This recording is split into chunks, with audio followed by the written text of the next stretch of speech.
भारत के पहाड़, जब हम ये शब्द सुनते हैं तो दिमाग में क्या आता है? शायद ऊंची ऊंची चट्टानों का एक बड़ा सा ढेर, है ना? लेकिन जरा सोचिए, क्या हो अगर ये सिर्फ पत्थर के ढेर ना हो?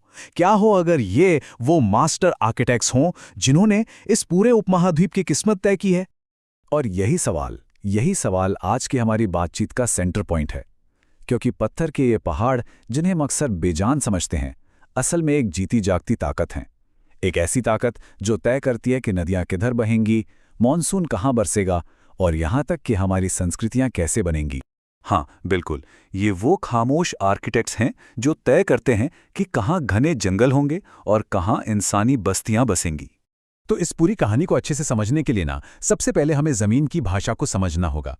चलिए, सबसे पहले इन बेसिक चीजों यानी पर्वत, पठार और पहाड़ी के बीच का फर्क समझ लेते हैं। चलिए इसको एकदम सिंपल तरीके से समझते हैं।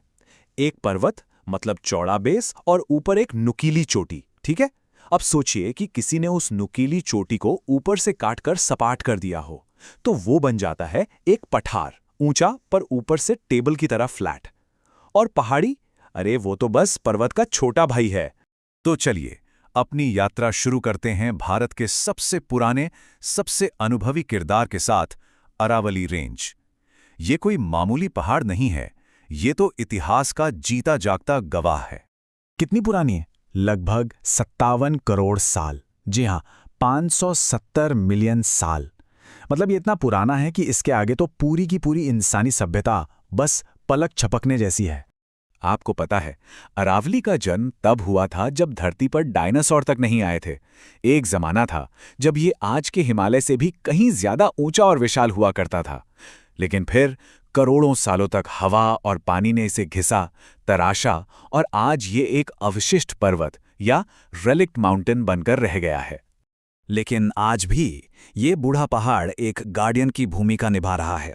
ये राजस्थान के बीच में किसी दीवार की तरह खड़ा है और थार के रेगिस्तान को दिल्ली और उत्तर भारत की तरफ बढ़ने से रोकता है। इसकी सबसे ऊंची चोटी है गुरु शिखर, जो माउंट आबू में है। जरा एक पल के लिए सोचिए, अगर ये दीवार ना होती तो क्या होता? तो अरावली की इस प्राचीन कहानी से अब हम आगे बढ़ते हैं सेंट्रल इंडिया की तरफ। और सेंट्रल इंडिया का भूगोल भाई वो किसी पजल या चक्रव्यूह से कम नहीं है। यहाँ पहाड़ों और नदियों ने मिलकर एक गजब का डिजाइन बनाया है। और उस चक्रव्यूह में सबसे पहला नाम आता है विंध्य रेंज का। ये सिर्फ एक पहाड़ नहीं है, ये है द ग्रेट इंडियन डिवाइडर। एक ऐसी लाइन जो सिर्फ जमीन को नहीं बल्कि उत्तर भारत की गंगा जमुनी तहजीब को दक्षिण की द्रविड़ संस्कृति से भी अलग करती है। अब यहाँ के भूगोल को याद रखने का एक बहुत ही मजेदार तरीका है। इसे कहते हैं VNST सैंडविच। सोचिए, सबसे ऊपर ब्रेड की स्लाइस है विंध्य रेंज, फिर आती है नर्मदा नदी की लेयर, उसके नीचे है सतपुड़ा रेंज जो सैंडविच की असली स्टफिंग है, और सबसे नीचे ब्रेड की दूसरी स्लाइस यानी ताप्ती नदी। कितना आसान है। और यहीं पर नर्मदा की कहानी बहुत इंटरेस्टिंग हो जाती है। देखिए, ज्यादातर नदियां अपना रास्ता खुद काट छाट कर बनाती हैं, पर नर्मदा नहीं, वो एक रिफ्ट वैली में बहती है। मतलब जमीन में एक दरार पड़ गई, बीच का हिस्सा नीचे धंस गया और नर्मदा को बहने के लिए एक बना बनाया गहरा रास्ता मिल गया। चलिए अब सेंट्रल इंडिया से निकलते हैं और भारत के किनारों की तरफ चलते हैं, जहां हैं हमारे घाट। और ये वो पहाड़ हैं जो हमारे मॉनसून के असली मेकर हैं। वेस्टर्न घाट और ईस्टर्न घाट नाम एक जैसे लगते हैं, पर हैं बिल्कुल अलग। वेस्टर्न घाट, जिसे सह्याद्री भी कहते हैं, एक लंबी बिना टूटी दीवार की तरह है।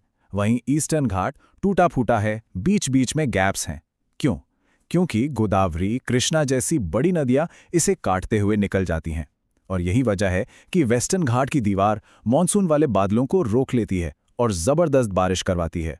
तो चलिए अपने सफर को अब और दक्षिण में ले जाते हैं और फिर वहां से चलेंगे नॉर्थ ईस्ट के किलों की तरफ। दक्षिण में एक बहुत ही खूबसूरत जगह है जहां वेस्टर्न और ईस्टर्न घाट दोनों आकर मिलते हैं। इस मीटिंग पॉइंट को कहते हैं नीलगिरी हिल्स, यानी ब्लू माउंटेन्स या नीले पहाड़। नीलगिरी की सबसे ऊंची चोटी है डोडा बेट्टा। हाइट है 2637 मीटर। और ज्यादातर लोगों को लगता है कि यही साउथ इंडिया की सबसे ऊंची चोटी है। लेकिन कहानी में एक छोटा सा ट्विस्ट है। असल में साउथ इंडिया की सबसे ऊंची चोटी है अनायामुडी, जो अन्नामलाई हिल्स में है, और ये डोडा बेटा से थोड़ी सी और ऊंची है, 2695 मीटर्स। ये एक ऐसा फैक्ट है जिसमें अक्सर कंफ्यूजन हो जाता है। और अब चलते हैं भारत के नॉर्थ ईस्ट में। ये इलाका तो पहाड़ों का एक ऐसा घना जाल है, मानो कोई अभेद्य किला हो। यहाँ का सीक्वेंस बड़ा सिंपल है। मेघालय में लाइन से हैं गारो, खासी और जयंतिया हिल्स। फिर अरुणाचल में डाफला, नागालैंड में नागा हिल्स, मिजोरम में मिजो हिल्स। ये पहाड़ियाँ इस इलाके की यूनिक कल्चर की गार्डियन हैं। तो इस पूरे सफर के बाद चलिए कुछ बड़े सवालों पर सोचते हैं। ऐसे सवाल जो हमें इन पहाड़ों की असली कीमत समझाएंगे। जरा सोचिए, क्या होता अगर अरावली की वो पुरानी दीवार वहां नहीं होती? क्या थार का रेगिस्तान आज दिल्ली तक नहीं पहुंच गया होता? या क्या होता अगर वेस्टर्न घाट की वो दीवार मॉनसून के बादलों को नहीं रोकती? क्या हमारे खेत कभी हरे भरे हो पाते? और सबसे बड़ा सवाल, अगर विंध्य ने उत्तर और दक्षिण को न बांटा होता तो क्या भारत का इतिहास, हमारी संस्कृति वैसी ही होती जैसी आज है?